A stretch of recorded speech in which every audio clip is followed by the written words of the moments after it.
ইরানের তেল রপ্তানিতে ফের মার্কিন নিষেধাজ্ঞা। হরমুজ প্রণালীতে জাহাজে হামলার ঘটনার পর ইরানের তেল রপ্তানিতে আবারও নিষেধাজ্ঞা দিয়েছে যুক্তরাষ্ট্র।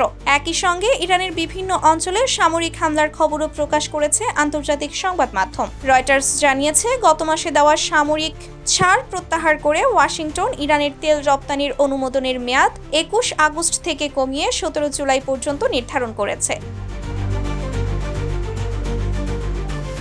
মার্কিন কর্মকর্তাদের দাবি, হরমুজ প্রণালীতে বাণিজ্যিক জাহাজে হামলা সম্পূর্ণ অগ্রহণযোগ্য এবং এর জন্য ইরানকে কঠোর মূল্য দিতে হবে। তবে ইরান তাৎক্ষণিকভাবে এ অভিযোগের বিষয়ে কোনো মন্তব্য করেনি, আর হামলার দায়ও এখন পর্যন্ত কেউ আনুষ্ঠানিকভাবে স্বীকার করেনি।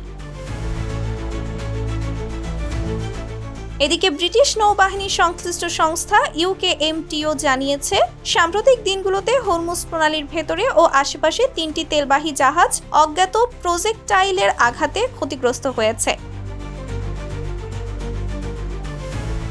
যুক্তরাষ্ট্রের নতুন পদক্ষেপের পর আন্তর্জাতিক বাজারে অপরিশোধিত তেলের দাম ৫%-এরও বেশি বেড়েছে। তবে উত্তেজনা বাড়লেও মার্কিন কর্মকর্তারা জানিয়েছেন, চূড়ান্ত সমঝোতার লক্ষ্যে ইরানের সঙ্গে কূটনৈতিক আলোচনা অব্যাহত রয়েছে।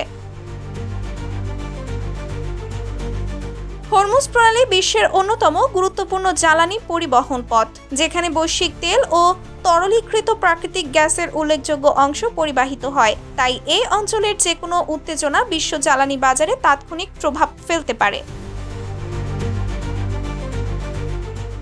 Sumaiya Snigdha, news desk, daily our Bangladesh.